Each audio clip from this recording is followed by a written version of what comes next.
you did not listen to a lot of Chris Rock back in the 1990s. Not really. I wasn't really interested in his comedy stuff, to tell you the truth. I remember when the Bring the Pain came out, and he was talking about, well, of course I'm going to butcher this. Yeah. But Nicole Brown got killed by O.J. Yeah. He might have phrased it a little bit differently. Yeah. And he's like, and Ron Goldman was her boyfriend, because who just randomly brings back a pair of glasses that somebody left at a restaurant? He's like, you could leave your baby at a restaurant and they'd put it in the coat room. The coat room. And then he's like, all these black people I know were like, we won. He's like, I keep looking at my mail. I still haven't gotten my free OJ prize. I had to laugh at that one. I bring this up because you apparently have been researching the O.J. Simpson case. I mean, this was a story on Dateline, and it was titled the O.J. I think it was called the O.J. Simpson case and what you didn't know. Okay. And obviously I didn't know a whole lot because at the time this was going on, I was entering the 8th grade and I wasn't thinking about the O.J. case. But it was on everywhere. They interrupted cartoons for this trial. They didn't interrupt cartoons. Yeah, they did. Really? Oh, yeah. Okay, how would you know? I was a little kid, babes. I was trying to watch kids' TV back then. Okay. Anyway, I wasn't really keeping up with it. I knew about the bloody glove. I knew about the bloody the pool of blood that both Ron and Nicole were in. It was a horrible, horrible scene. Throats were slashed and everything. It was terrible. And the eyeglasses, and I think there was another glove that was found that was bloody too. I didn't know, and then they were talking about Brian Cato Kalin. You know that guy? Of course. He's supposed to be the actor. He was basically a hanger-on. So Marcia Clark was saying on Dateline that she thought that basically Brian joking with the people in the gallery and everything was basically saying, OJ is going to get off free. And I'm going to be a star. Mm-hmm. This is basically what she was saying. He would just, even though he lived in a bungalow that wasn't too far from where he was. He lived in the guest house. In the guest house, yeah. On, I want to say, Nicole's property. It might have been OJ's, because I know that they were divorced at the time, but they were still, maybe some booty calls going on. But he lived at one of their guest house, and OJ did a fitness video for Playboy a couple of months before the actual murders. Yep. And the only reason I bring that up is they shot it at one of their houses, and Kalin is in the background for a couple of the shots, apparently. Oh, okay. I never watched it, but I heard about it. Oh, wow. Mm-hmm. That's interesting. No, I think Nicole by this time wanted... No, wait. They did say something that they tried to get back together and it just didn't work out. In the 2 years before she died, they tried to get back together and they broke up again. Tried to get back together, but it just wasn't working out. And they were talking about how OJ at the time was only dating white women. And I thought, oh, that's interesting. Okay. I didn't know that. Well, he can date whoever he wants, but... Yeah, but they were trying to use where I left off is where they were trying to use the race card to get OJ off by getting an all-female jury and an all-female black jury. And it's interesting because I didn't know that, because even though I was paying attention to the trial, I didn't really pay that much mind to the makeup of the jury. But I will tell you this, I believe it was the night that they announced the not guilty verdict. If it wasn't then, it was a day or two after. Yeah. I want to say Barbara Walters interviewed Robert Shapiro, who was one of O.J. Simpson's attorneys. Yeah. And he basically said that they played the race card during the trial. Yeah, I think one of the, I don't know what it might have been Johnny Cochran or somebody in the story said, that's what that's the tool that they use to get him off. Mm-hmm. And I think you're right about that. Now, having said that, they were his lawyers, and they weren't just hired there to, come in and have a party. They Yeah. were hired to get him off. So Yeah. in that sense, they did a good job. They did, yeah. But they used race to do it. It seemed like. They had to go with whatever they could. Yeah. Yeah. Yeah. But anyway, that was something I really didn't know, because I wasn't paying attention to the race part of it. I was paying attention to the car chase. Marcia Clark was upset because people were cheering that he, that he was trying to escape these cops. That was a big thing. I know, and people are watching him on I-5, running away with a gun held to his head, and they weren't sure if he was going to kill himself or somebody else, and they didn't even. And when they found us out in the beginning about Ron and Nicole, they thought that maybe he was killed also. So, yeah, interesting stuff.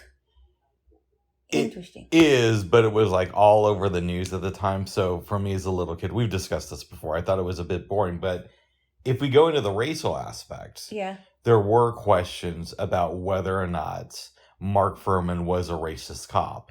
Mm-hmm. And this is only a couple of years separated from the LA riots. Uh-huh. So I don't really know if that question's ever been resolved to the best of, my abilities. Yeah. I think he said that he liked to use the N-word, or Johnny Cochran got that out of him. Yeah, I wasn't really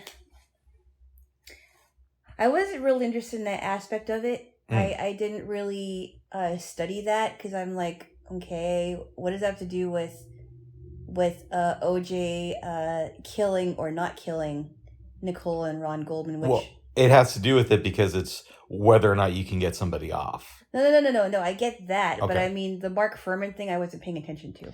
Because if he's a racist cop, yeah, I tend to fall into that category that he is, only because of what we know about racial issues and police officers. He could have planted some evidence. Now, I believe that he was a racist cop, but I don't know if he put anything at the crime scene. Mm-hmm. I don't think he did. Yeah. Because you could be a racist cop and still be an O.J. Simpson fan. Right. I guess. Because Mark Fuhrman, old enough gentleman to remember when O.J. played football. Uh-huh. So he might have been a fan and not planted anything and still been racist. And that was around the time where him and Nicole were, I think that's around the time that they were married. They divorced a couple years earlier. What was around? No, his early football career. No, she was the second wife. No, I'm talking about when they got. No, I know that, but when they got married, I think he was still playing football. Incorrect. He was out of it. He was a sports commentator and an actor. He got married. They got married in 1985. I know, and he stopped playing. I want to say in the late 70s. Was he? Yeah, and he was a commentator for Monday Night Football, I believe, around the time that they hooked up. Oh, okay. What else? Why, yeah. How would you know? You're not a sports. How would you, Bob? Well, I don't know. I don't know either. I guess I'll take your word. Ask Miss A, when did O.J. Simpson play football, if you don't believe me. Alexa, when did O.J. Simpson play football? O.J. Simpson was drafted in 1969 and played in the AFL and the NFL for 11 seasons. So she said drafted in 69, played for 11 seasons. That means that his career roughly ended around 1980. But I am correct when I say that he did meet Nicole in right before he got out of football, I think. Okay, well you said that they got married in 85. He did, but I wasn't sure exactly if he was still playing football then. Well, apparently he wasn't. Okay, smarty pants. Okay, smarty pants. I am telling you. You can do math, Bob. Don't you over Jaylo said. Bob. I love you, babes. One of his daughters died at the age of 2. Really? I didn't even know that. His first wife, this was in the 70s. Oh. I think what happened is she was playing around in the backyard and fell into their pool. Yeah. I didn't even know about that. Yeah. Oh, wow. Yeah. And obviously he was still playing football back then. Wow. Mm-hmm. That is so sad. Yep. Wow. I don't care who the celebrity is. I feel so bad when their little child dies of a freak accident. Like, Mike Tyson's 4-year-old daughter Yep. died by the because of a treadmill accident. Well, you know what we could do, babes? What? We could reach out to OJ, because I know he's pretty active on Twitter, and say, hey, I'm really sorry. I just heard about the death of your first daughter, and I just want you to know that I feel bad for you. I know it's so many years later, but I don't know if you ever really get past the loss of a child. Oh my goodness. What? I don't want to reach out to him. Why not? You feel bad for him now. I feel bad for anybody who loses a child like that. Even Mike Tyson. Okay. Even Bobby Brown. Let me ask you a question. What?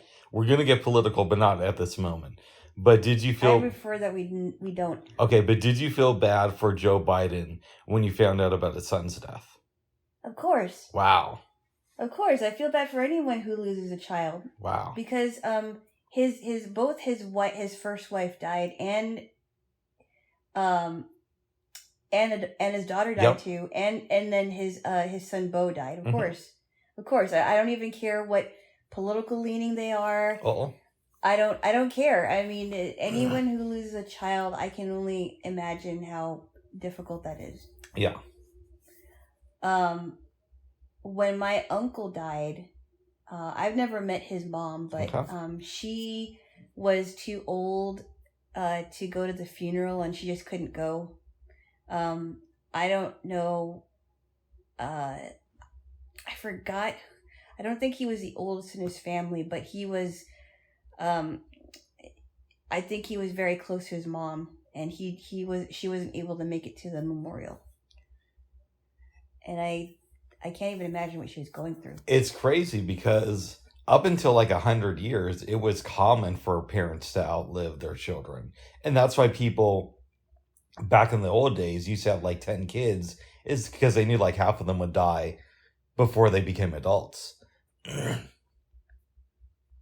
do you feel about this? Well, you have to put into consideration, because 100 years ago, there probably wasn't a whole lot of crime. Though there's still crime, but it's not the way that we see it today. Okay. Right? So, and many things can be factors in killing kids, like crime, freak accidents. Well, I know the diseases was a big thing back then. Yeah. So if they didn't die from crime, they were dying from diseases. But even moms were dying from childbirth. Yeah, because people didn't know that you should wash your hands. Yep. And some doctors would go straight from the morgue to deliver a baby, and they wouldn't even put on gloves. So they stick like bloody hands that were just in some guy's corpse inside this woman's vag and grab out the kid. I almost said the P word, but I decided against it. I know what that is. Oh, do you want me to say that instead? No, I know what it is. Okay, good. Bubs. Yes. Yeah, it's gross to think about that, isn't it? It is. No anesthetic. There was no anesthesia back then. So I hear that losing a child is a big thing. Of course. But at the same time, it used to happen a lot, and people still made it through their lives. They made it through it, but I would imagine that they're still, even though they made it through it, it's probably one of the hardest things that a parent would go through, because they think, oh, I should be dying first, and I shouldn't have to bury my child. My child should be the one burying me. Yeah, that's what I think about.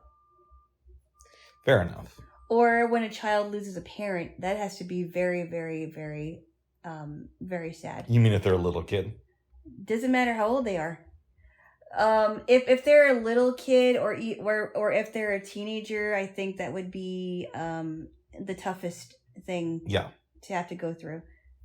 So, and both my cousins were teenagers when their dad died. Oh. So, I can't even imagine that. Yes. Yeah. Well, good. You don't have to imagine it, okay? Well, it's gonna happen one day, Bub. Yeah, but you're no longer a teenager. I know, but even if I'm, way into my 50s, I'm still gonna be sad about it. Oh. Bub. Okay, babes. Be a little more sensitive. I'm very sensitive, babes. I don't want your mom or your dad to die.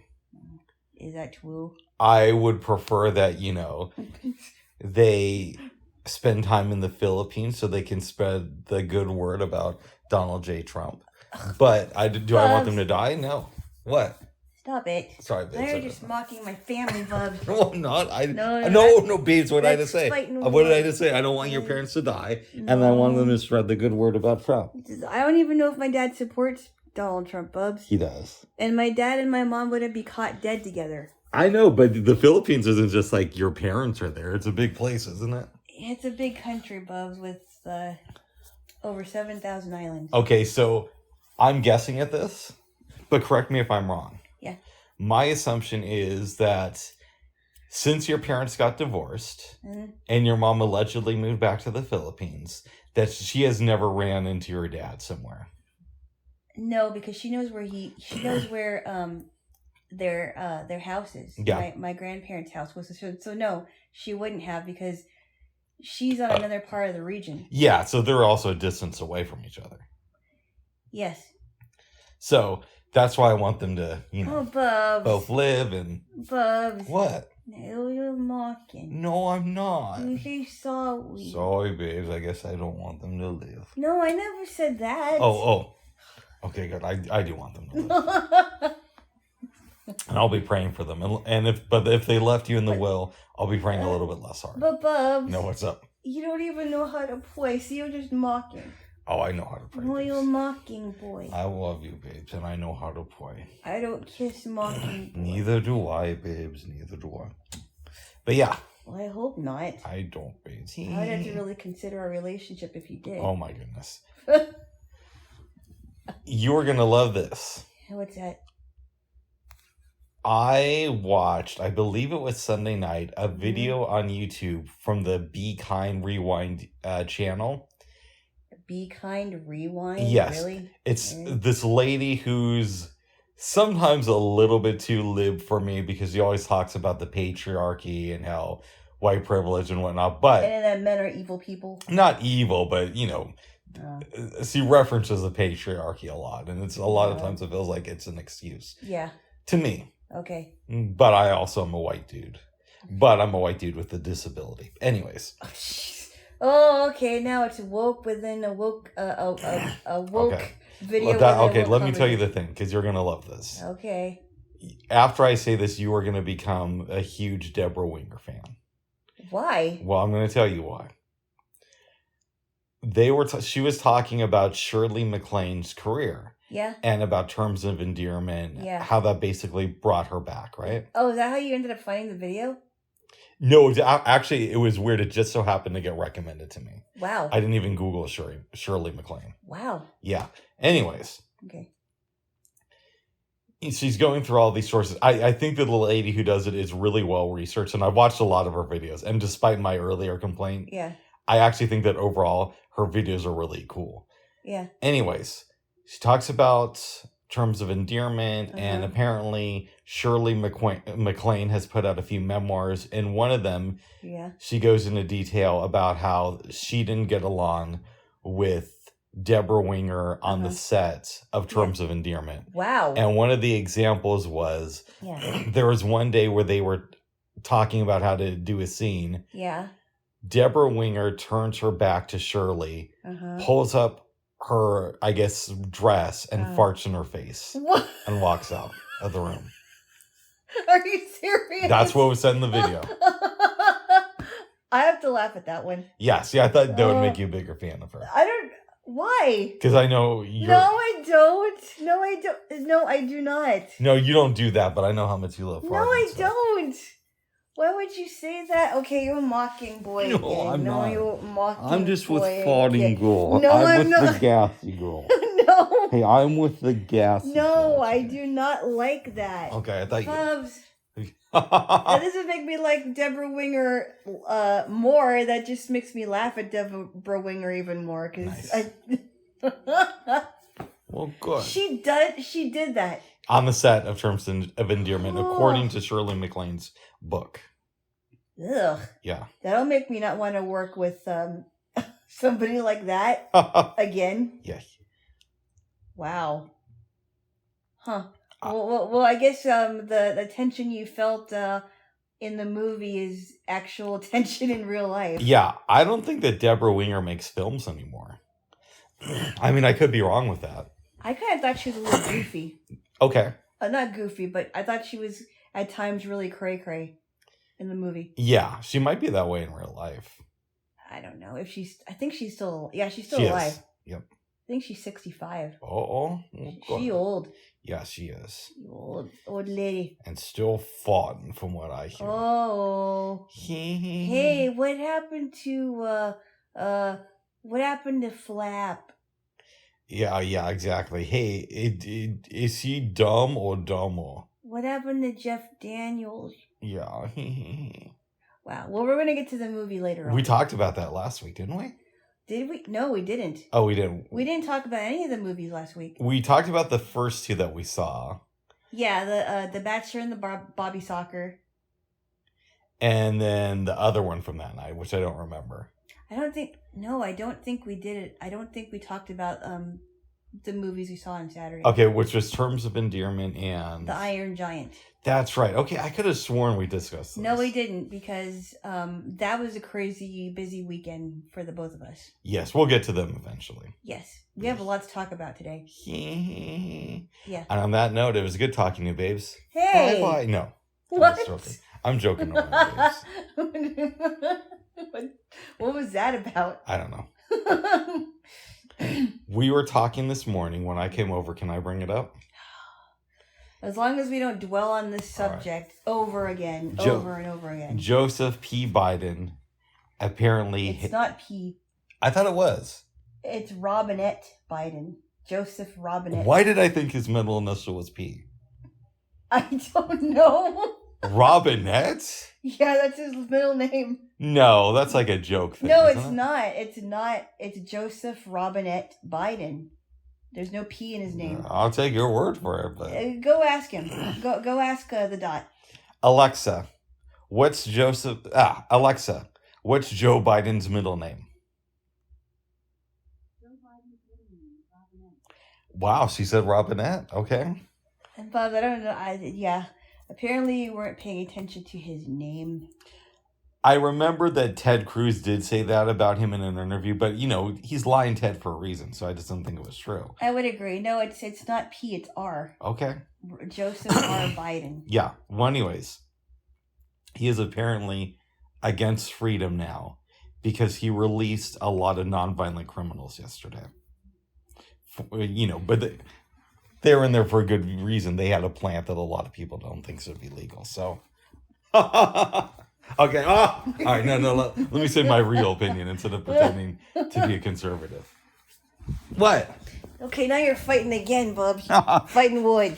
Hey, I'm pro freedom, No, so we you're should keep them in mocking jail, boy. okay? You're mocking boy. All right. Give me a kiss. No mocking. All right. Give me the mocking boy. No, you were not bad. You were not good boy. All right. Give the never not good boy. Ugh.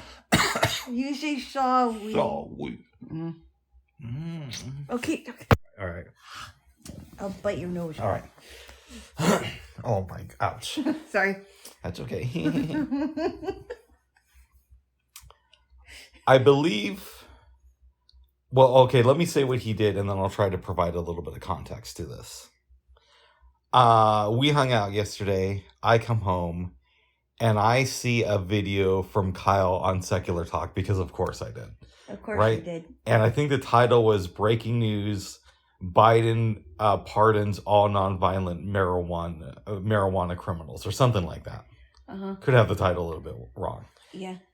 And I turned on the video, and he pardoned like several thousand people who were in prison for non-marijuana related crimes, and he took it a couple Did you say non-marijuana? I'm sorry, related non-violent crimes related to marijuana.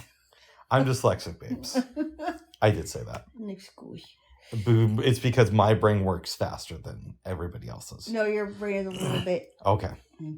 No. But, oh my goodness. I love you. Okay, I love my soldier. I didn't say that. Okay. I wasn't slow. But which alone is a great, great thing. But Biden actually went a few steps beyond this. He encouraged, because he can only do it at the federal level, but he encouraged all governors who have people prisoners in their state based on nonviolent marijuana offenses to do the same thing. He also said that there shouldn't be a stigma attached to people who were in prison for marijuana crimes. And he said that we should seriously look at rescheduling marijuana because right now it's considered a more dangerous drug than cocaine, and it's considered on the same level as things like heroin. Now, if you know anything about Joe Biden's history, he was even more hawkish on the war on drugs than Ronald Reagan was back in the 1980s. So for him to make this about face, any president to do this is a huge thing, but for him to do it it's unprecedented. Like, and I know that he told Bernie Sanders that he would do this because he wanted progressives to vote for him, but nobody really thought that he would follow through on this campaign promise. It was like, oh yeah, he's saying he's going to do this. Yeah, a lot of people say they're going to do this. The fact that he did this, it's huge. This is amazing. And I told you this. In June, I was so disillusioned with Biden that I thought to myself, if he runs against Trump in 2024, I'd almost have to vote for Trump. Now, this was also when the emails came out from Andy Beshear saying that he was getting pressure for Biden to put a pro-life judge on the state Supreme Court. And my rationale at the time was, if we're going to get Trump's policies without Trump, why not just vote for Trump? But then Biden started doing a few good things here with student debt and a few other things. And I thought, That's not going to happen. I thought, oh, okay. No, it's not. What? Well, I'm not gonna go in depth with student debt because that's not what we're talking about. So, but that's not going to happen. All right. Well, they're trying to fight back against it. I know that, but he tried, and so far it's holding up. And I thought to myself, I still can't vote for Biden, but I'm not going to vote against him, right? But when this thing came out. Hold on. I'm telling you my perspective. I'm laughing at your perspective. You want me to laugh when you give your rebuttal? I'm just being real here. I'm not. When this thing came out yesterday, I sat down. One, I couldn't believe, even though I think Kyle's great, I had to watch a few more videos and read a couple more articles to see if this was the truth. And then I really thought about it, and I thought to myself, this is so huge. I still don't want to vote for Biden in 2024. But if he is the Democratic nominee, I won't be excited about it like, hey, I get to vote for Joe Biden. But I can hold my nose and vote for him. Because he actually did something here. And he's actually doing a few good things with unions, too. Can I say my rebuttal now? Yeah, you can say your rebuttal. Number one, I don't think he's going to run. Nobody wants him to run. I don't think he made a statement that he was going to run, and I think by the time 2024 rolls around, I think his mind will be so gone that he'll forget that he is running. May I clarify the him running thing real quick? Yeah. He has said that he's going to talk with his family about it over the holidays, and he's going to announce in 2023 in January whether or not he's going to run. Now, I still don't think he should run. No. But if he does, I will vote for him. But keep going. Number two, and this is my opinion, I wouldn't be singing his praises just yet because what I could see from Joe Biden, I don't trust anything he says. I don't think he's going to work with the people at all. I don't think he really knows what the people really want. And as far as the non-violent criminals out of jail now, I personally think he wants to take credit for the First Step Act, which was implemented by President Trump. And I thought that was a good thing. But now he did the same thing that Trump did for Alice Marie Johnson, who was sentenced to life for drug possession, which it's obviously it's very, very ridiculous how that happened. I don't know how that happened, but she got her life together. She got sober. She never committed any violent crimes, and she was released because of him and, oddly enough, Kim Kardashian. And I'll say, not to interrupt you, Trump does deserve credit for that, Yeah. and so does Kim Kardashian. But I don't. I wouldn't be so quick to sing Biden's praises. I really don't. I think there's going to be a lot more things coming out in the woodwork about how this happened, and I also think that he's just doing it to get more votes from the Democrat Party. Okay, you're clearly right that he's doing this to get more votes, and there obviously is some issues with dementia. I don't know how far down the line he is with it, right? So I don't know if he can still handle it if they get his medication right, or how that whole thing works. So I'm not saying that this was done out of the goodness of his heart, but he still did it, and that's what matters to me. He still did the right thing at the end of the day. I don't think he did anything right, to tell you the truth. I think it's just I think he just wanted to take credit for anything Trump did. Not only did he want to reverse all of Trump's executive orders, but he wanted to take credit for what Trump clearly did. And I don't see this going anywhere. I really don't. Let me ask you something, because I don't know about a lot about the First Step program. I know about the Alice Marie Johnson case because it was very high profiled. Yeah. Did Trump pardon a lot of people who were in jail for nonviolent drug offenses besides for her?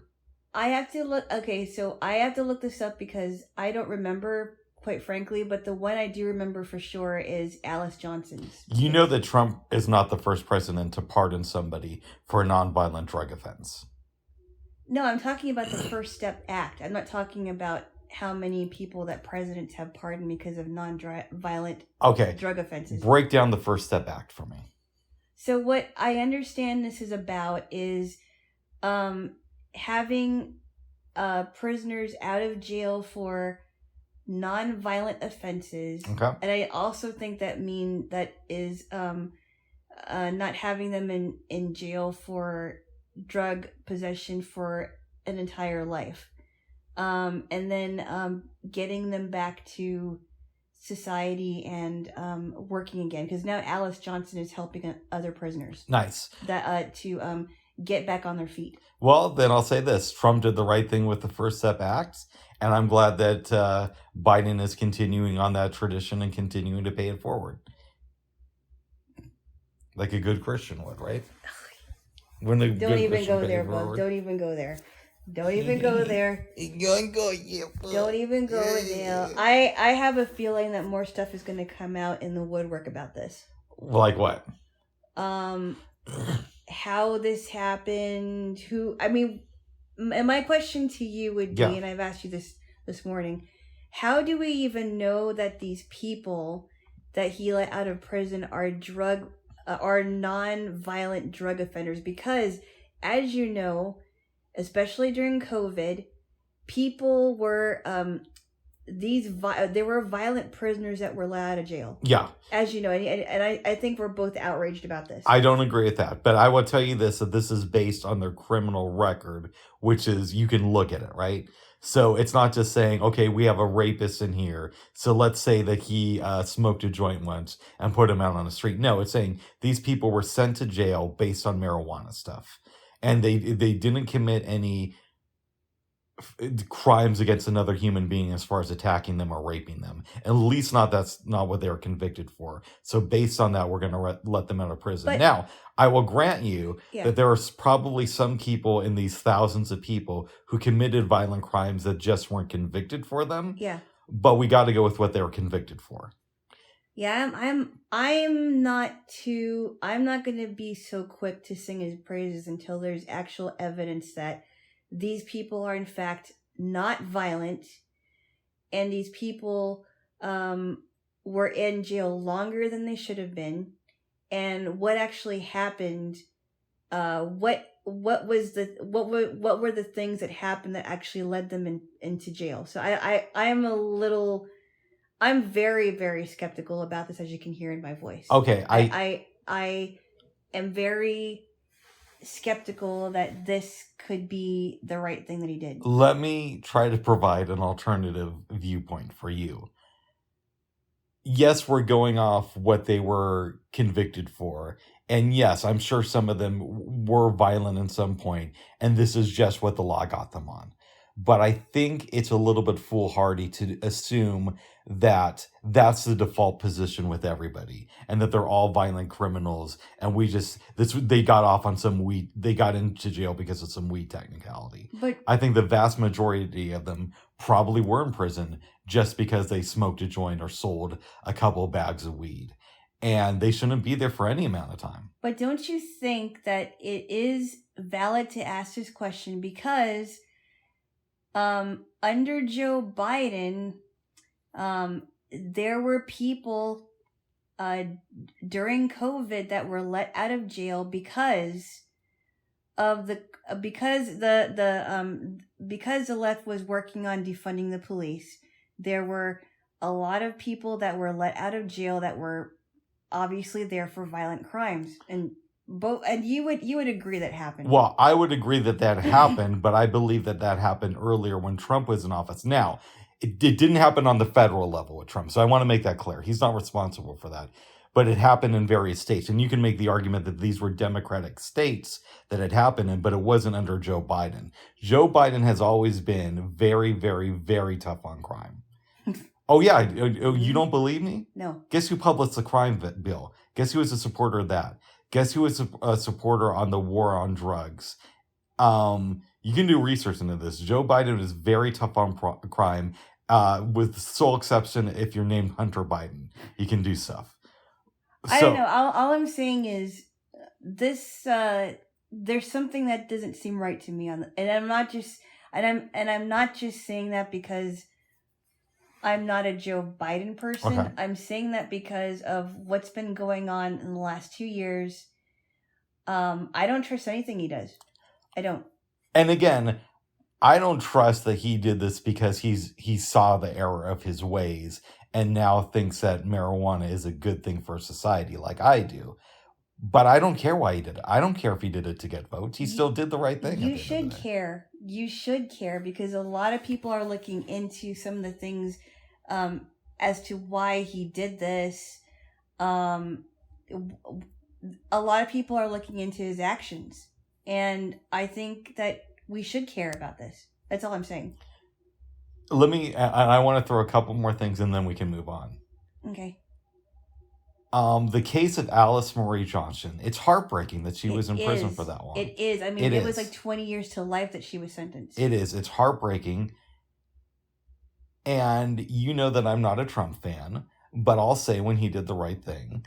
And from what I can tell, he did the right thing in this situation. Yes, he did. So let me ask you something. Yeah. Yes, I agree with you. There's probably some violent people who got released from prison the other day.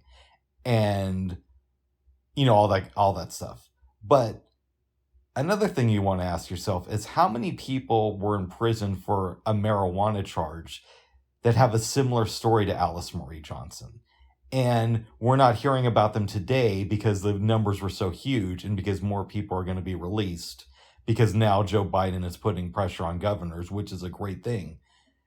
But there might be like 100 or 200 different versions of Alice Marie Johnsons who are just getting out of prison now because of what Biden did yesterday. Wouldn't that qualify as a good thing, even if he did it for the wrong like I reasons? said, it would if there were more evidence for that, but I don't see it right now. That's what I'm saying. Yeah, I think you're right to question some of the people who are getting released, but I don't think your default should be, we got to assume that all these people are actually violent. I think the default should be... And the reason why I say that, really quick, yeah, is because Joe Biden's record isn't exactly honest. I hear what you're saying, but they're not just going off, Joe Biden says this person is a nonviolent drug offender. They're going off these people's federal records, right? But I just heard about this morning, so I need to go look this up for myself. But I'm very, very skeptical about this whole thing. Okay. Don't you think don't you think that I do have a little bit of reason to be, though? I think you have a seed of truth that you're blowing a little bit out of proportion to justify not liking this because it's Biden who's doing it, in my opinion. Okay. But let me ask you something else. Okay. Okay, right now, as it stands today, marijuana under federal law is still a Schedule 1 drug. Now, what does that mean? That means that it's on the same level as heroin. So if you get caught with it, you could get the same sentence as somebody who's smuggling heroin. Now, we happen to live in a state that doesn't feel that way, right? But we're in this weird legal area where if the federal government, they've said that they're not going to, but if the federal government wanted to, they could really crack down on recreational and medical marijuana in the state of Oregon. They've said that they don't want to, but that could always change. That's how it is today.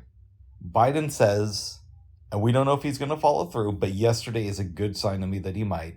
He wants to reschedule it.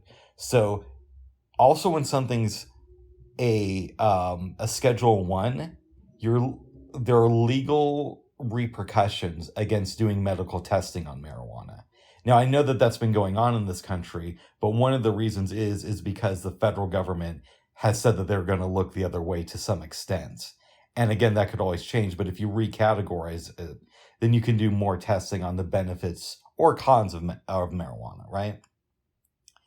If he reschedules it, that also means that somebody who's like Alice Marie Johnson, but happens to smoke a joint in, let's say, the state of Texas, won't have to worry about having their lives ruined. By the way, I don't remember. In the future. I don't think she was in jail for marijuana. I think it was cocaine. Right? It was cocaine. It was cocaine. But I'm trying to give you an example of something. Okay. That means that somebody could smoke a joint if they're a grandparent, like she was, in the state of Texas where it's super illegal, and not have to worry about the consequences. And still be considered a good, outstanding member of their society. Isn't that a good thing?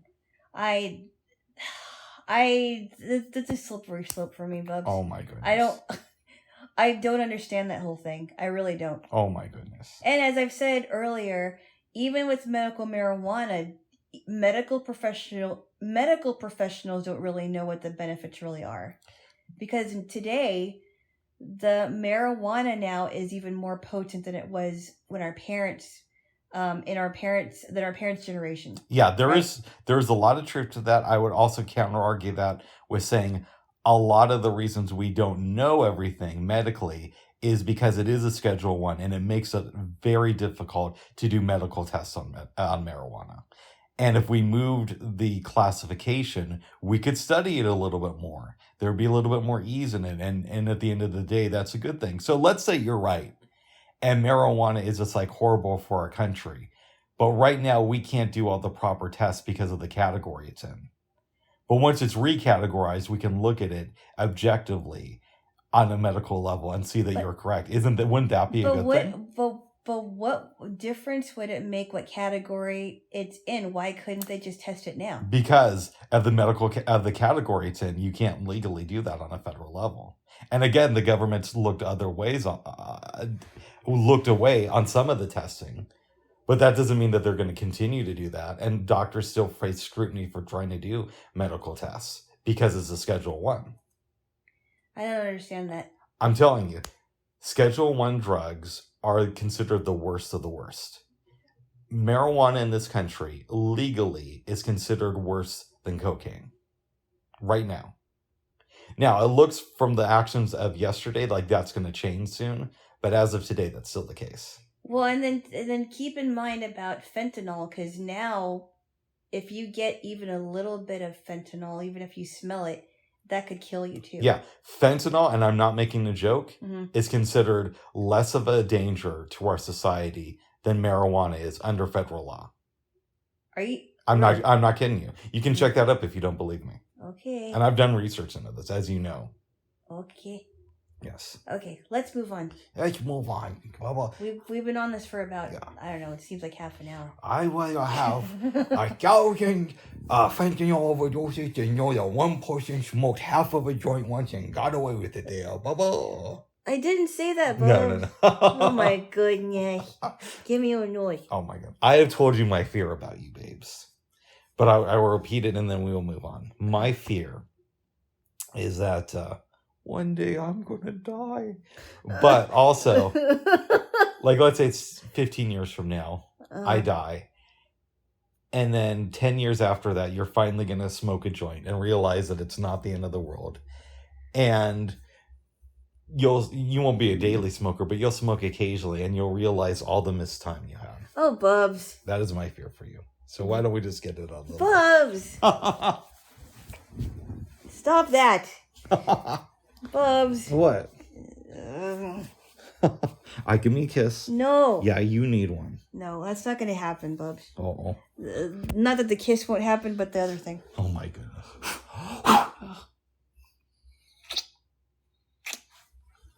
Geez, I blow air, it's fine, and then you blow a gust of wind in my Oh my goodness. direction. Maybe psilocybin will be next. Ah!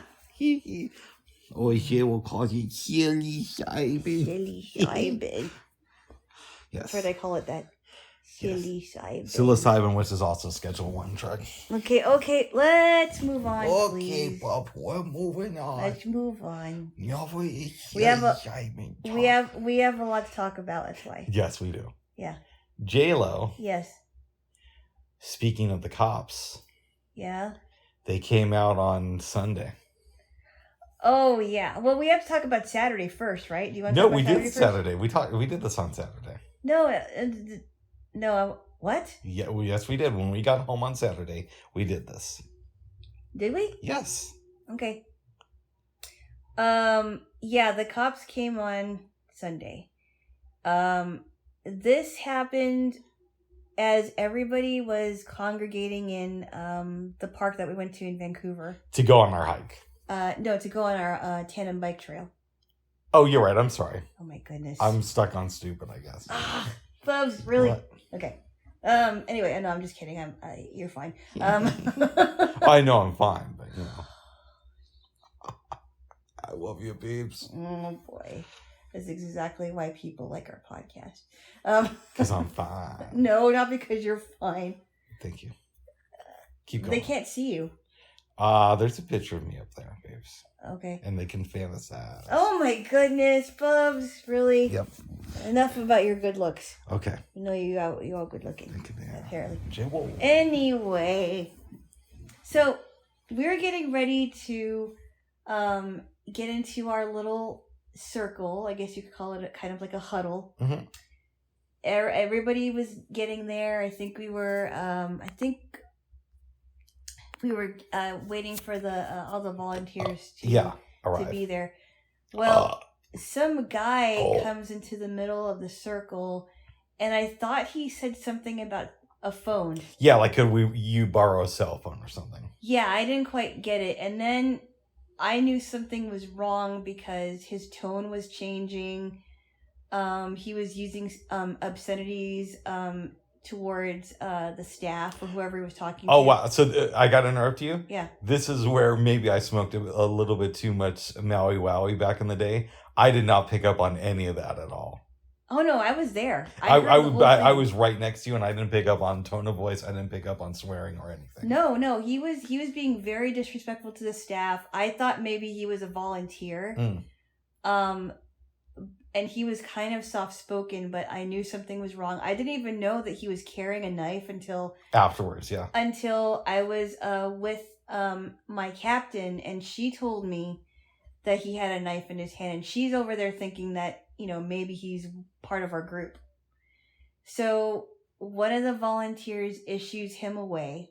Yeah, with the staff member. And the staff member calls the police. They get there rather quickly, actually, and I think it was like a couple of cars. And so we're getting ready to get in the circle and talk about, do introductions, be introduced to our pairings. and everything, and then they had to explain the situation to us. And one of the volunteers who happened to be your captain. Yep. I thought he handled it amazingly. He did, and this was his first time volunteering with the organization too. Wow. Yeah. And I thought that this whole thing could have ended very, very badly if somebody was just panicky, and if everybody was panicky, if everybody was screaming, Yeah. it could have ended so differently. But everybody was fine. Everybody was in one piece. The cops interviewed the staff members and the captains, and the guy was taken into custody. Everybody acted like Fonzie. Cool. What's Fonzie like? Cool. Correctamundo. Correctamundo. And that's what they chose to be. Yeah. They chose to be cool. Yeah, and I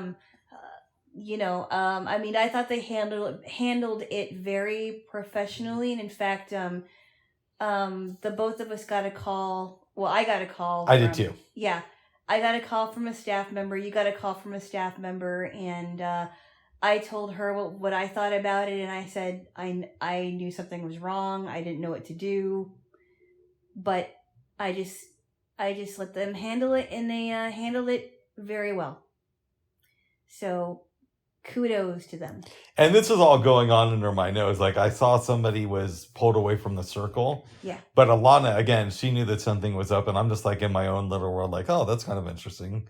And then later I find out, oh, this dude's been causing trouble. He could have seriously hurt somebody. I don't even know how big the knife was, but the fact that he was carrying a knife really, really, that was scary. That was scary. That could have been one of us that was hurt. Exactly. Yeah. And then we had quite a bit of, I had quite a bit of adventure on the bike ride, because the bike ride that me and my captain were on, the bike, Yep. It was not a stable bike, and it was a bike that little kids would be riding. Oh. And obviously, it didn't hold up because I fell one time, and luckily it wasn't on hard gravel or concrete, but I did get some dirt on my pants and grass. I was okay, but my captain felt really bad, and so we switched bikes. One of the staff members let us borrow a bike, and it was a lot sturdier, but she had to switch with him because she felt, oh, maybe I should ride on the other bike and I'll follow you guys and observe. So everything was fine. And then some kid was swerving away, like swerving in our direction, and he wasn't even wearing a helmet. I think he was like 13 or something, and ended up running into me with his handlebar, and I got a bruise on my arm, which is gone now. And I almost mentioned his name. The staff member was very irritated with that, and he said he should have yelled at him, but he's like, nah, it's okay. I was right behind you guys, so I jumped off my bike, which was moving, and I ran after this little kid, pulled him aside, and just started spanking him in front of everybody. No, you didn't. And then my bike, my captain was still going along because he didn't want to be around with us. So I jumped on the back of your bike, got up on your shoulders, and did like a flip off of your shoulders back onto my bike. That would be true if that would be funny if it was true, but it wasn't. Oh. You didn't even know what happened until I came back. No, that's Rick's wild imagination. Oh, I had a good time though. It was me and Alana, I guess, had very different experiences this day. She ran into a crazy man who had a knife and fell a couple of times. I'm just like, I heard about some crazy dude, and I had a good bike ride. Yeah, but you had the captain that took him out of the circle. I did. Mm-hmm. Yes. Mm-hmm. Yes. We should say what happened that morning. Morning? Yes, before we went on the bike ride. Okay. So the day before, mm-hmm. we went on a hike, which we mm-hmm. talked about here. Mm-hmm. But beforehand, we went to my place and hung out. Yep. And I must have forgotten this because I took out my bus pass, my hop card, Mm-hmm. and my bank card from my wallet and left them on my living room table. Okay. Yeah. But I spaced on it. It wasn't like a conscious thing. Yeah. Come do our day, everything goes well. And Sunday morning, you had said, okay, you have to pay for the Portland Flute Society thing. You have to register for the event. Yeah. Because So- it's close. It's almost Tuesday. Yeah. This is right before we left your place. Go online, going through the forms, and I'm like, okay, I need my bank card. Open my wallet, and it's not there. Yep. Thinking to myself, oh no, did this slip out? We didn't have enough time to freak out about it. I'm so glad this didn't happen Saturday night. Yeah. Get picked up, dropped off at the commission. We had a really good cab driver. And we had a really nice walk. Yes. Yeah. Walk back to my place, and the cards are on the table, literally. Yeah, I was like, oh, you're like, oh. It was good. perfect because I was freaked out a little bit, but I didn't have enough time to go fully Yeah. into my own head. Yeah. But I feel this huge relief when I see those cards. Yep. Yes. So I was very happy. I was very, very happy. So was I.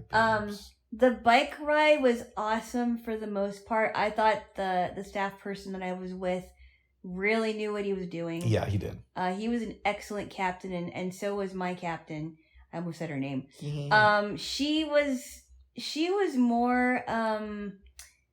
I think she's thinking that maybe she's gonna participate in a different sport, but I told her, I said, yeah, don't feel too bad because of this. Yeah. I want you to continue on and volunteer, even if it's a different sport. Absolutely. She was really nice though. Good. And she was she told me that she's from Texas and she's probably not used to the hills because Texas is there's a lot of flatland. And she said that Texas does have a hill country, but for the most part it's pretty flat. Nice. Yeah. But she was a nice lady. Yeah, Texas is weird. But there's, oddly enough, even though it's a weird place, there's a lot of cool people from Texas. I've never experienced the weird things, but there's weirdness everywhere. You can't just say Texas is weird. But I told you my part. I know. I've only been to the airport, so I don't really have much to say about it. I don't think I've said it here, but when I went to Dallas-Fort Worth, me and a vegan go out to eat dinner, and the waiter started praying with the people at the table next to us. I wish that there were more people doing that, but I don't think it's weird. Oh my goodness. I think people have a right to practice whatever faith they choose, and I think more power to the waiter. I think it's a little bit weird that a waiter would pray with the customers, but that's me. Maybe he just felt like somebody needed some prayer and he wanted to do that. Oh. Or it was a man, right? It was a man. Okay. Yes. Well, I don't see anything wrong with that. It's better than entering a circle with people that you don't know and have a knife in your hand. Yeah, I will grant you. I think I would rather see a waiter praying than somebody doing that with a knife. Yeah. But it doesn't make it normal. It's normal. It's just it doesn't happen very often. And that waiter yeah. was the same guy who the police had to take away. No, it wasn't. No, I doubt it was. But we had a really good time on the bike ride, despite a couple of the things that happened to me. It was a beautiful day, but it was also very hot. Yeah. And we enjoyed ourselves. Yeah, it was a fun time. Jaylo. Yeah. Monday, I just kind of chilled out, did my thing. I was very, very tired that next day. Now, Tuesday was a very big day for me. Oh. Because I had a couple of what they call assessments to go through. That means I did a little bit of walking. And I visited the wood shop in the building I was in. For the commission for the blind. Yes. At the commission for the blind. So I'll be learning how to operate a table saw, a miter saw, and work with some tools, which I'm a little bit nervous about because the one shop class I did take a long time ago, we didn't really go over that. We kind of just learned little things about what to do in your house. Yeah. But we didn't work with tools. I will tell you this, no kidding aside, I would be nervous too. I am. I've used a table saw before, Yeah. but it ain't like, oh, I like doing it or I feel like I'm an expert at it. Yeah. And I don't own one. I just happened when I went through training in Colorado, but it ain't something that I necessarily think that blind people need to know. That would be more like an elective thing if I was running things, but more power to you, babes. But I will say that the guy that was assessing me really, he seemed to really know what he was doing. He wouldn't just be a shop teacher if he didn't know how to operate these tools safely. And he did tell me that all that happened in his class is that 2 people needed Band-Aids. Nobody lost their fingers. Well, I hope you're not the first, babes. No. I was nervous. I said, hey, do you require your students to wear gloves? He said, no gloves, but I do require eye and ear protection. That makes sense. Which makes sense. They didn't do that at the CCB. Well, I mean, I guess you have eye protection because we wore sleep shades, but well, and also too, when you, some of these tools can blow dust in your face too. Yeah. So I get that, and the saws are very loud. I get that too. I'm thinking, babes, maybe I should end up getting you a chainsaw for Christmas. No, even the teacher said he never used a chainsaw. Oh, okay. He said no. Then why does he have one? He doesn't have a chainsaw. I thought you said that you're going to be working with chainsaws. I never said chainsaws. I knew you said table saws. I said table saw. And I thought you also the miter saw. Oh, okay. I thought you said chainsaw. And there's some other tools too. No. Okay. Let me clarify, okay? He had a student who wanted to make something with a chainsaw. Okay. And he said, no, I've never used a chainsaw. And I said, that sounds really dangerous. Yeah. That sounds more dangerous than a table saw. Exactly. Mm-hmm. So he doesn't have one. What if you want to become like a blind serial killer and part of your shtick is you take a chainsaw to your victims? Can you go to him and express this dream? And in that scenario, will he teach you how to use a chainsaw? He would have... What? Yeah. No, I think he'd have every right to get me arrested. Didn't they do that in the first season of Dexter? I didn't watch Dexter, Bubs. Oh, okay, the show went downhill, but the first couple seasons are legit good. But I think he would plaster places with like this tape and curtains and whatnot, and then he'd take a chainsaw to some people. He would? Yeah, if I'm remembering the first couple seasons right. There are some issues with the first couple seasons, like the thing where his adopted sister ends up dating his real life brother, what? but the brother is also a serial killer, but he's a doctor at the same time. The brother's a serial killer, but a doctor? Yeah. But the Dexter's also a serial killer, but he only kills people who deserve to be killed, apparently. Yeah, and then there was this the Dexter killer that I told you about that You did. learned about his killing strategies by watching Dexter. Nice. Yeah. Well, good. Anywho, that's besides the point. CTV can be very educational there, Jay Wall. Oh my goodness. Okay. On Tuesday. I wasn't okay. Yeah. So that's what I did for the first part of the day. Oh, okay. I took my girlfriend out to lunch on Tuesday. I am your girlfriend. Oh. It was a nice day too. It was a little bit chilly in the morning, but it got nicer. Yes. Yeah. Yes. And then on Tuesday evening, we were having a little bit of problems trying to get on the Zoom link. Here's what happened. Monday night, I'm talking to one of my homies on the phone. Get a call from Miss Jaylo saying they sent out a new link for the Zoom call, and they changed the user ID and passcode. Which was really annoying to me. Yeah. Yeah. So Tuesday night, I'm like, I'm going to go 10 minutes early because that's when they open the room. Would not let me log in. I decided to use the first information that was on the original email. And that worked fine. Yep. And then they were talking in the room about how the second email had erroneous information. I sent you some texts and you were able to make it happen. I was able to make it happen, and when it was right at the time where the guest was introducing herself, and she was calling in from Iowa. What was her name again? You can say it because she's like none of that word. Rose Bishop. Have you heard of her before this? No, I have not. Okay. I have not. She is a teacher, a soloist, and now she is a composer because she has an album called Divergence, and it's an album with all these female composers. Nice. Music. And Lisa, I can say her name. Yeah. Lisa, her last name was Near, right? I Lisa believe Near. so. She was the she was a woman that was being interviewed by Rose, and she is a flutist and a mezzo soprano, which I think is really cool, and apparently an actress. Nice. I don't know where, but she comes from the Northwest, and we got to hear a debut of her piece called Seal Mother. Nice. And I thought it was very good. I thought it was a haunting piece. It was. Kind of reminded me of the sound that whales would make. Yeah. Not necessarily seals, but she did some interesting techniques in there, and I really enjoyed it. I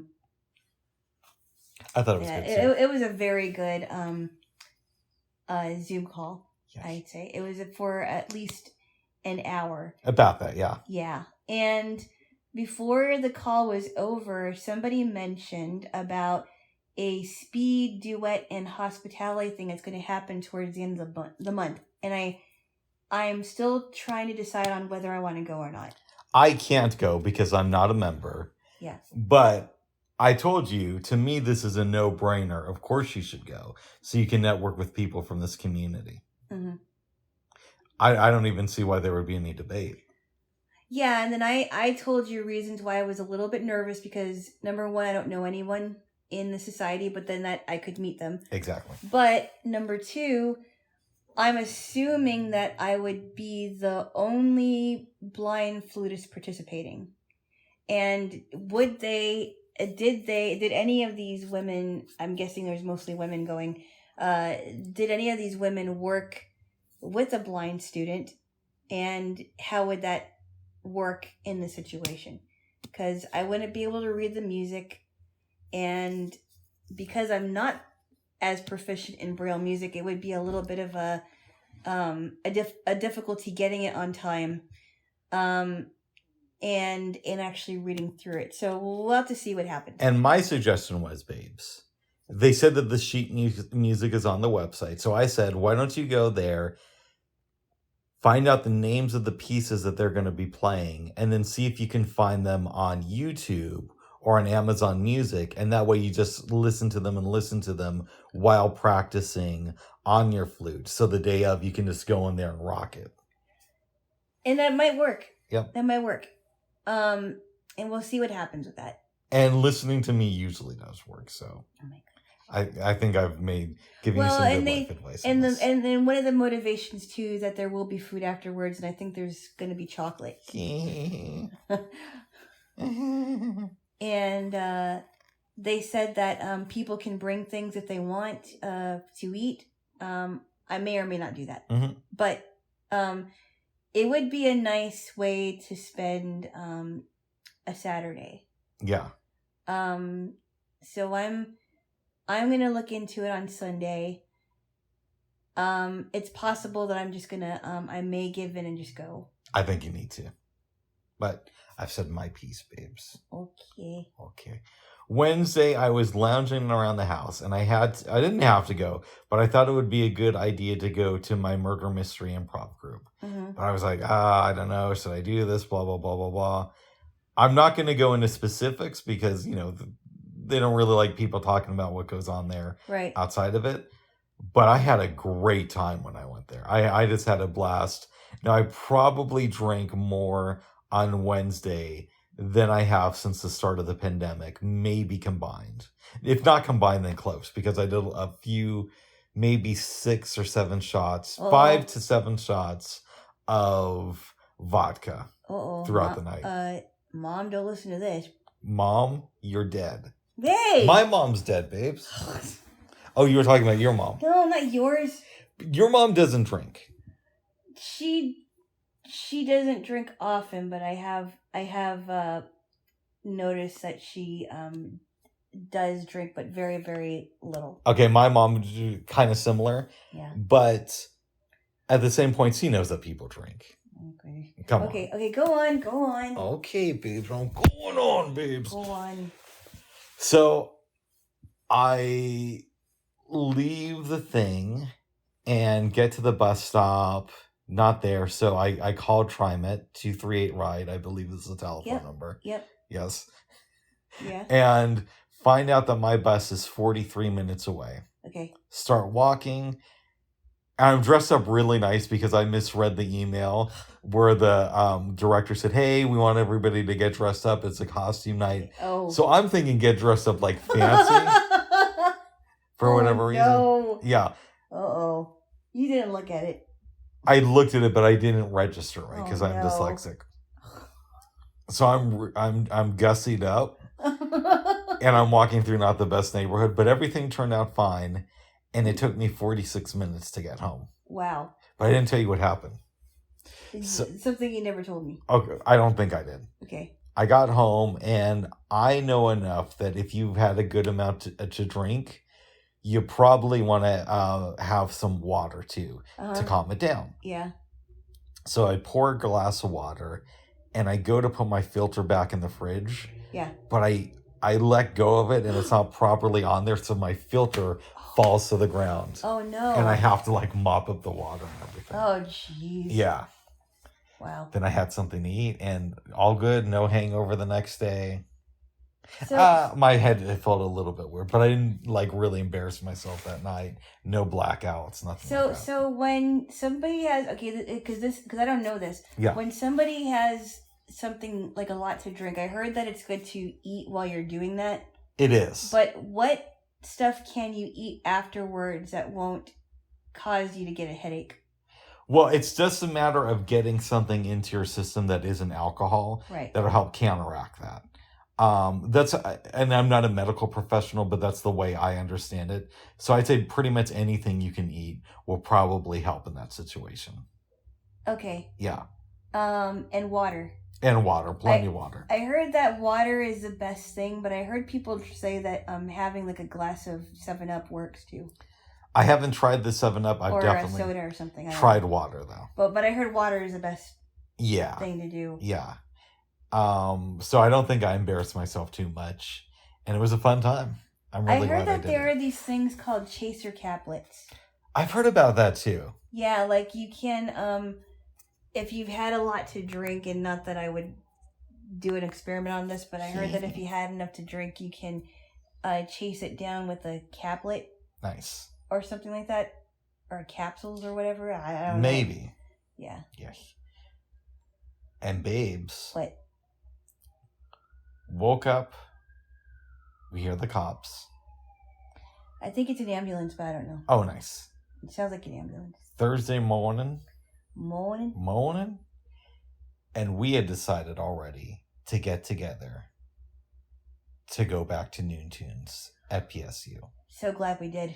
I believe this is the first Noon Tunes since the start of the pandemic. And it was packed. It was. It was packed. But I'm honestly, for real, even though I don't like it that packed usually, I'm kind of glad it was. Yes. This time because it shows that people are enthusiastic about this. And it was such a good performance. And the first part of the performance was with a jazz group made up of, I think there might have been 3 students, and I guess he might have been the teacher. That's my assumption. Yeah. And so there was a saxophone player, bass player, pianist, and drummer. And they did their version of A Love Supreme, the album. By John Coltrane. It was so good. I am a huge Coltrane fan. So that was a delight for me. So good. And then they played a couple other songs because it's not the longest album. Yeah, they played one by Frank Foster, which was their last one, and I've heard it played before, but I heard it played in a different version. I don't know what it's called. Stop burping. Sorry, I didn't know. I don't know what the song is called, but I like it. Yes. Yes. It was really a fun concert. I was very glad we went. I thoroughly enjoyed myself. I wanted to dance. I wanted to dance. There was actually no room for us to I dance. know. Because it wasn't just that there were people in the seats. Mhm. I believe that they had folks sitting in the aisles as well. Mhm. Yeah. I would have danced had there been any sort of room. Yeah. Yes. I thought they were gonna sing that line, "A love supreme, a love supreme." They didn't do that though. They only did played that musical pattern throughout the piece. It's so good. It was so good. Then we went out to eat at a sandwich shop, which the food is really good. Mhm. I feel our server, when we got up to the cash register, didn't really know what she was doing. Yeah. Because he was having trouble explaining to me how to do the card. Yeah. So I and then she had to get the manager. Yeah, I didn't leave a tip. Yeah. Yeah. Yeah. But but we had good sandwiches. The other server, I think, the other person that was giving us our sandwiches knew what she was doing. And then I felt guilty for not leaving a tip, babes, because I'm like, oh, this probably goes into some pot, so everybody would have gotten it. But I'm like, Yeah, but but if a person gives you bad service, they give you. I know, but service. the other people gave us good service. I know, but maybe she'll learn from that. Maybe so. And then I decided, hey, if we have some time, maybe we can get some ice cream, because I was hungry for some ice cream, and there was the Ben and Jerry's close by. I forgot how close it was. Benjamin and Gerald's was on the same block, basically. Yeah, well, yeah. Yes. And we had our usual cones, and it was a beautiful day yesterday. And the server there was really good, too. Yes, very good, yes. What did you get again? It was some kind of chocolate. I should try a different flavor next time, but I got the 2 scoops in a waffle cone of the chocolate fudge brownie, which is one of my favorite flavors. That was really good, because I had a lick of it. Delicious. Yeah. And you had the cherry Garcia. Oh, yeah. I don't remember if they have banana splits there, but I would have gotten one. I think they might. Yeah. I would have gotten one, because she goes, do you want any more flavors? And I said no. But I think the next time we go there, which will be in the near future, I'm sure. Yes. I'll ask them, hey, do you make banana splits? Because I love banana splits. Yeah. Mm-hmm. Yes. What? I went to an ice cream shop with my grandfather, and I ordered a banana split, and I was eating it, but I was down to just the bananas. It's like my grandfather just grabs the cup from me and just throws it away, just because there's left in there is bananas. What? Yeah. You didn't eat the bananas? No. You did. That's the best part of the thing, is I the know. bananas and the ice cream. Why did you do that? No, he did that. My grandfather just took it and threw it away. But anyways. He didn't eat any of the bananas? I would have. No, he took my cup when it was just down to the bananas. How could you not? How could you eat everything else and no bananas? I don't know. I thought it was funny. Jeez. How old were you then? I was like 13 or 14. Oh, Bubs. You have some weird relatives. I know. And then we parted. Fries with no salt. Yep. I know. That was another grandparent. Yeah. We parted ways. I go home, heard the excellent news, and that was our day. Yeah. It was, as Ice Cube would say, it was a good day. Uh-oh. Today I didn't even have to use my AK. Okay. I gotta say it was a good day. Who would use it on anybody? And even saw the lights of the Goodyear blimp, and it said, Rick's a pimp. Oh my goodness, are you? No. Okay. Drunk as hell. Okay, stop it. I know the song. Oh, yeah. Do you know the song? Yes, I've heard it many times, Bubs. With me, I don't think. No, not with you. I've heard it many times on the radio. Have we talked about that blogger? Oh, don't poke me, babes. Why? Who? There's a blogger, like, I don't know, 10 years ago, who tried to figure out when the good day was. What? So Ice Cube makes all these references, and one of them is when he's talking about getting with that woman, he's like, it's ironic. I had the Bruce, he had the chronic. The Lakers beat the Supersonics. The Lakers beat the Supersonics. So he's trying to determine what day in LA was sunny, where the Lakers played the Seattle Supersonics and the LA Lakers won. Yeah. And it had to be, I think, between like 90 and when the song was recorded in like early 92. Really? And he thinks he pinpointed when Ice Cube's Good Day was. Really? Now, Ice Cube has said that it was an amalgamation of different days. I thought it was I thought he was talking about a Friday, but you know. Did he say that in the song? No, because it was on the Friday soundtrack. It might have been on the soundtrack, Right? but that's not when it was originally released. One, I don't think it was. Okay. I thought it was. No, you're thinking of that song. Oh yeah, throw your neighborhood in the air. That's the song. That's the song that he did for the Friday soundtrack. Okay, maybe. Okay, I don't know why I thought that Today Was a Good Day was on the Friday soundtrack, but I was guessing that it might have been on a Friday, but I don't know. It might have been. I for some reason I thought it was a Saturday that the day is based on, but it's on the Predator album, at least originally. I believe that's where it was released, and I want to say track 7 originally, but I could be wrong. Okay. Yes. Okay. Yes. Good stuff there, little Jaylo. Little Jaylo. Okay. Again. Okay. Again. Okay. Again. Okay. Again. Oh my goodness. Babes. Yeah? We watched a couple movies on Saturday. We did. We're kind of backtracking here. Yes, we did. Yes. I would like to take the lead on Terms of Endearment because I've got a lot to say about that. Oh. What? Do your thing. So I won't give the whole thing away, but basically it is about Deborah Winger, who plays Emma Horton, and her relationship with Shirley MacLaine, who is Mrs. Greenway, right? I forgot what her first name was. Something Aurora Greenway. Which is kind of an interesting name. And she's kind of an uptight lady. She has a love-hate relationship with her daughter, Emma. She doesn't agree with her Emma's choice of husbands because she got married to Flap Horton and he's not really doing a lot to provide for the family. Come to find out, he's having an affair. He's not really helping a lot. Well, at least it doesn't seem like he's helping with the kids. I don't know what the deal with her was. She ends up having, I think, a one-night stand with this guy from the bank who helps her with her groceries. Am I correct? Yeah, played by John Lithgow, who's, of course, he's great in it because John Lithgow is great in everything he does. Yeah. At least what I've seen. Yeah. But he's kind of like this pussy-whipped dude. Wouldn't you say that about John Lithgow in the movie? He's definitely a pushover. I wouldn't call him the other thing you called him. Oh. But he's definitely a pushover.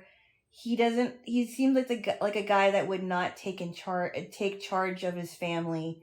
Yeah, so her husband wasn't that great, but he wasn't that great either. So he meant well, but it's like, come on, bro, grow a pair.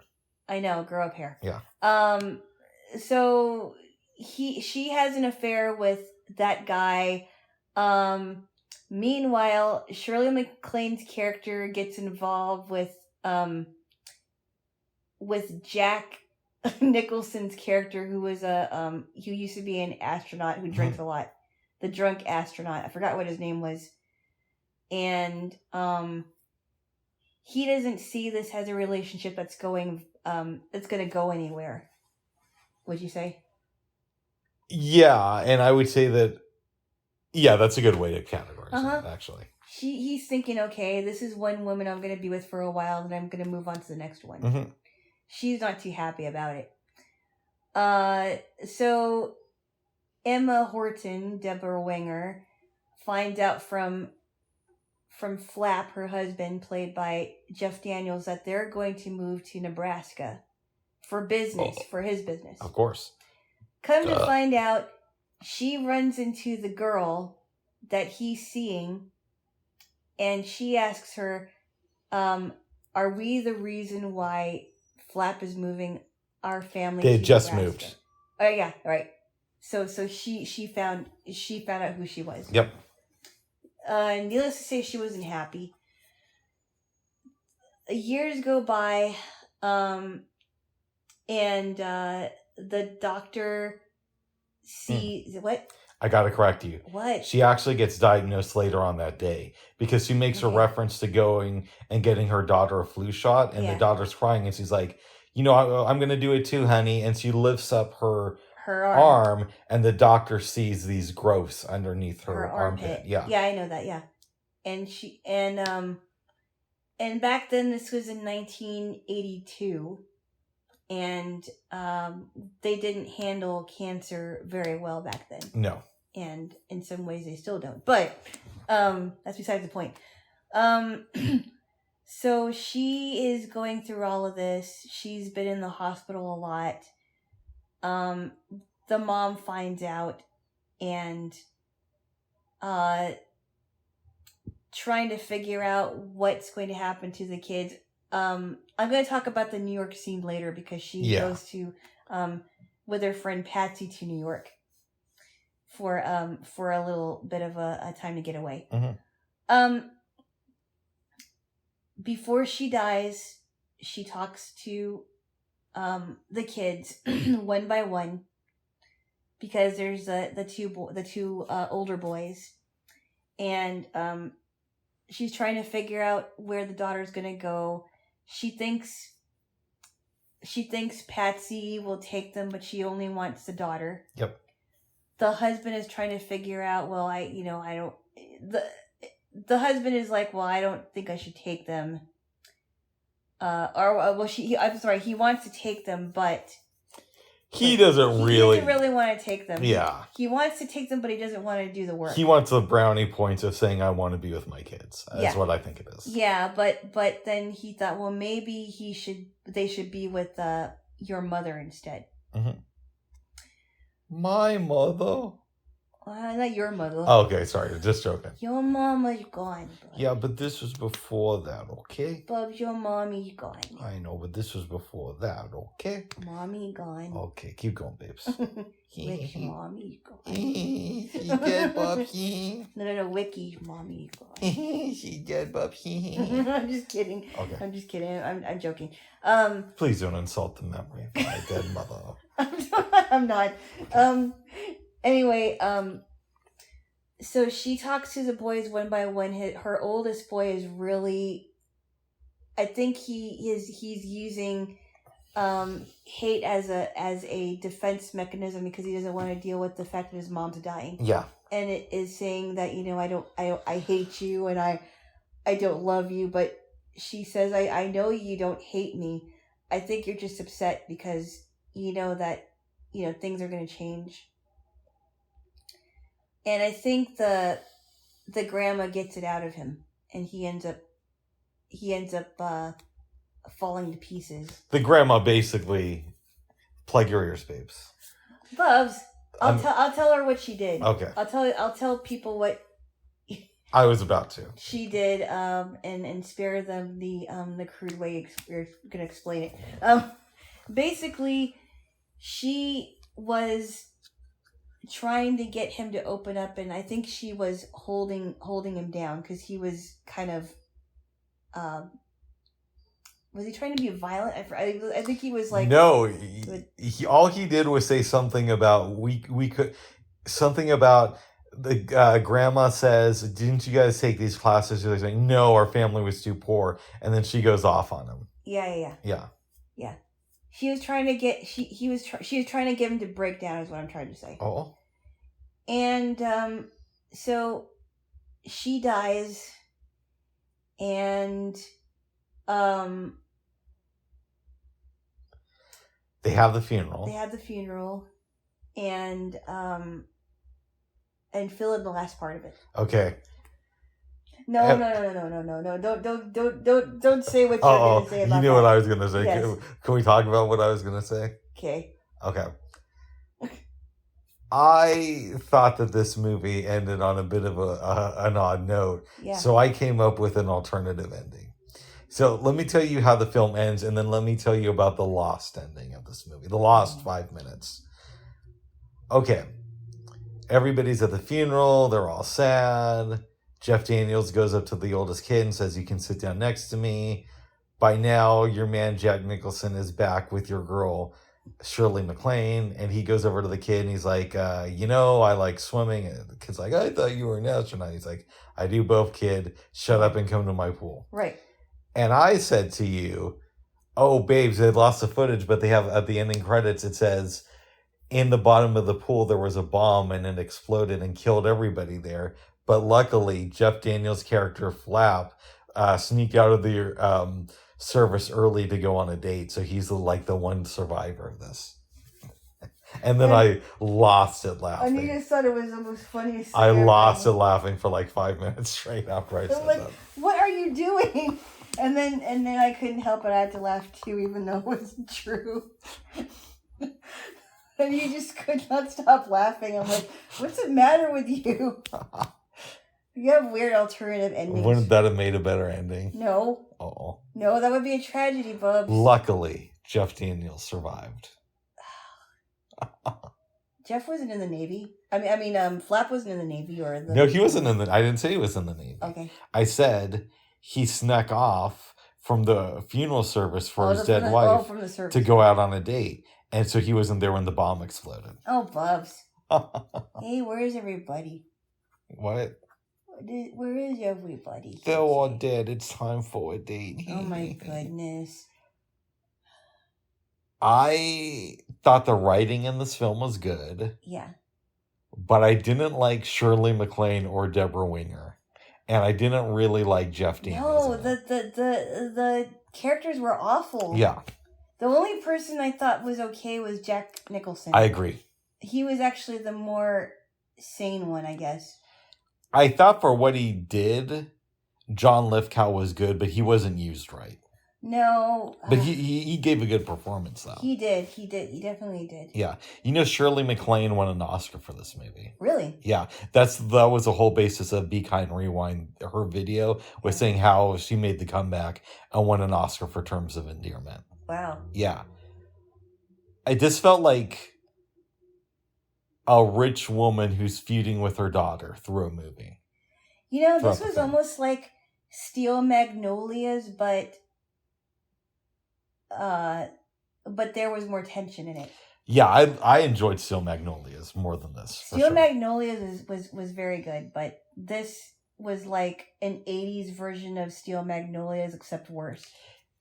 And it's hard to say that because James L. Brooks directed this movie. Yeah. And I love his work. Uh-huh. I mean, I mostly love the TV stuff.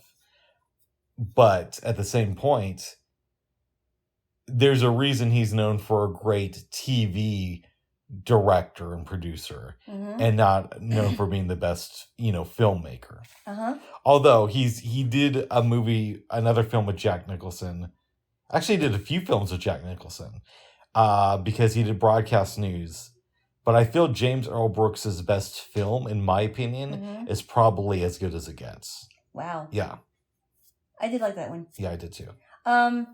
So I would give this movie a week 7. I've heard about it over the years, and I will say this: there was a scene that I thought was kind of funny because I almost forgot about this, where Patsy takes Emma to New York, and she wants her to get away from all the treatments and all that. Yeah.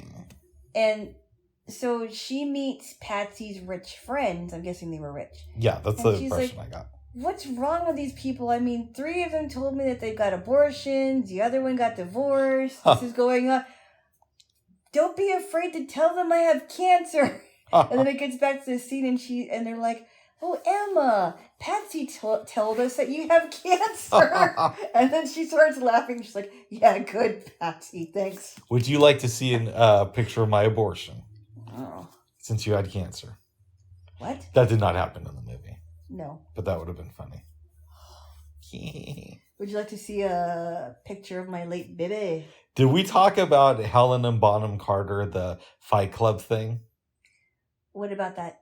So there's a scene where she's in bed with Brad Pitt. Yeah. And David Fincher, the director, wanted her to say the line, I want to have your abortion, to Brad Pitt. And the studio said that's over the top. You can have her saying anything else Not that. except that. Yeah. And I believe the line that they came up with was she looks at Brad Pitt and says, I haven't been fucked that good since grade school. So the studio hears this and they say, you know what? We thought about it and you can do the abortion line instead of that. But David Fincher said, no, we're keeping in the grade school line instead. What? Yeah. That's not better than that. That's still better than the abortion line. What's wrong with But that's why the studio said, okay, well, you can have the abortion line instead of the grade school line. What does that have to do with anything? Because it was talking about abortion. No, but... It just popped into my head. Ah, What? that's why. Yeah, Yeah, it's a little bit weird. Oh, I thought that was a funny story. That's not funny. Something good and wholesome for the kids. No, it's... Here. No, it's not, Bubs. I love you.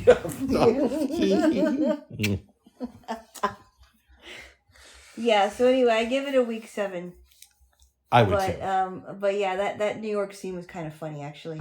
Yeah. Yeah. There's not really a lot of deep questions I can ask about this movie. Yeah, I don't know. Maybe my mom would like to see it, or my sisters, but it's just not. It's not like the usual chick flicks that I would watch. No. It seems very depressing. Clearly, Shirley MacLaine and Deborah Winger apparently really did have a contentious relationship as actresses. Yep. So contentious that I guess that involves farting, but whatever. Yeah. As she said earlier. Yep. And I don't know. I didn't like it as much as I thought it was disappointing. I thought it would be better. Oh. Yeah. Even though the writing was great. Thank you. Yeah. Yes. Babes. Yeah. After this movie, Yes. Terms of Endearment. Yep. We watched an animated film that I had heard about for years, but I'd never seen, called The Iron Giant. Yes. Yes. It's basically based somewhere around like the mid 50s. Yeah. About this kid named Hogarth. Hogarth. Which is a weird name. Yes. I don't know why she would name her kid that. Oh. Yeah. Yes, Hogarth. By the way, I'm trying to remember. Did we even talk about this movie before? I don't remember. I think we didn't. I can't remember if we did or didn't. Well, anyway, if we did, you'll hear it again. Well, why don't I make it super fast? Okay. Oh, we might have talked about this. Well, I don't remember, actually, to tell you the truth. All right, well, there's a bunch of stuff. The giant ends up going home at the end. No, you gotta be a little bit more specific. And Jennifer Aniston is the mom in this movie. And spoiler alert, she works at a diner. Mm-hmm. See, that's how you know that she's different from Rachel on Friends. Is because on Friends, she didn't have a kid. She had a kid, but it was later on, right? It was later on, yeah. She, yeah. And she was working at a coffee shop in the beginning of the series. Yeah, not a diner. Not a diner. I got a question about Friends. What's that? Did any of the characters on the show, the characters, not real life, did any of them ever have an abortion on the series? No. Okay. No, but Phoebe did have kids for her brother's wife who couldn't have kids. We've established that. Yeah, but there was no abortions, no. There was never like Rachel hooks up with a guy on season 2 and she's supposed to be dating Ross, but she doesn't know whose kid it is. No, So it wasn't like that. Uh-oh. No, I know you want to think it is, but it's not. Was there a lot of abortion humor? Bubs! Okay. What? Stop it! Did you know? Oh, okay. What? There's the abortion episode of South Park. Jeez, I don't even want to know, Bubs. It starts off, somebody's watching a sitcom about abortion and the lady who's actually getting one says, "Could you turn that off, please?" And that just cracked me up when I saw it. Could you turn that off? Because they were watching a situational comedy Yeah. about an abortion clinic when she's supposed to be getting one. Oh, jeez. Okay. I just thought that was good stuff. And she was in the clinic when this was going on? Yes. Oh, wow. Yes. Okay, Good it's stuff, a little babes. bit weird. Anyways, that's the movie Iron Giant. I can't. I think we might have talked about this already. So, and Did that, we? yeah, I think so. Now that I Okay. think about it, it was. I liked it. I thought it was a good movie. I think I would give it a 7 at least. Yeah. I thought that government guy was really annoying. Yeah. The one that was staying with Annie Hughes and her son Hogarth. I thought it was really annoying because he was trying to get information out of the kid about the metal monster. Oh.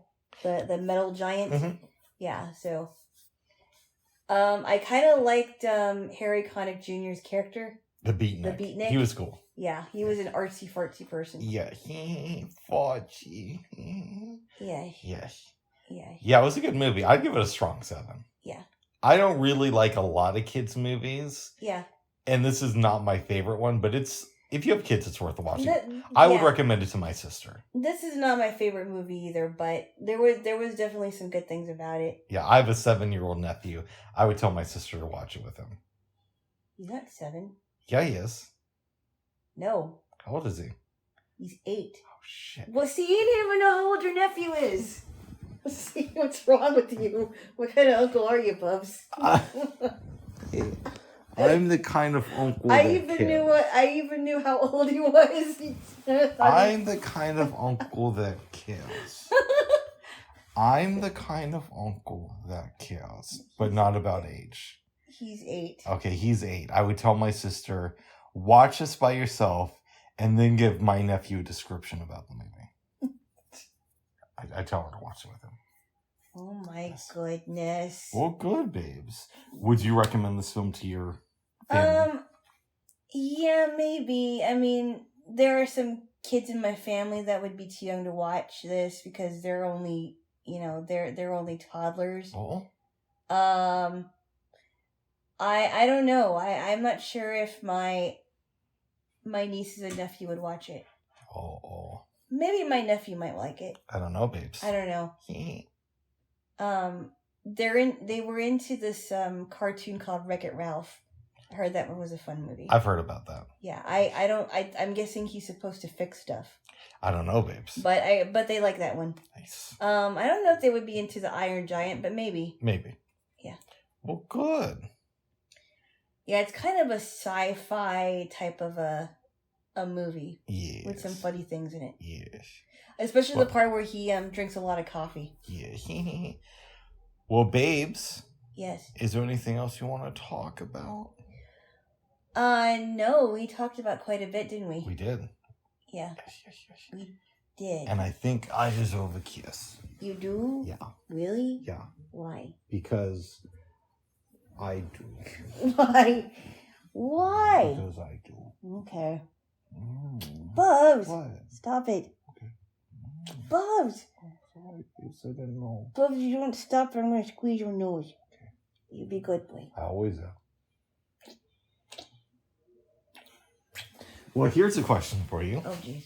What now? Is it tough Mm-hmm. being with the never not good boy?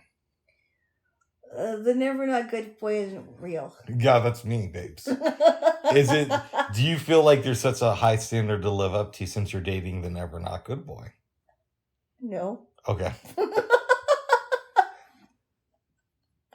That's a name he has given himself, and I think it's kind of funny, actually. Because it's so accurate. And by the way, I didn't give it to myself. A lot of people say that. No, it's the sometimes good boy. I hear it. Hey, there goes the never not good boy. Nobody calls you that except for you calling yourself that. You'd be surprised, babes. Who? I don't want to say. Oh my goodness.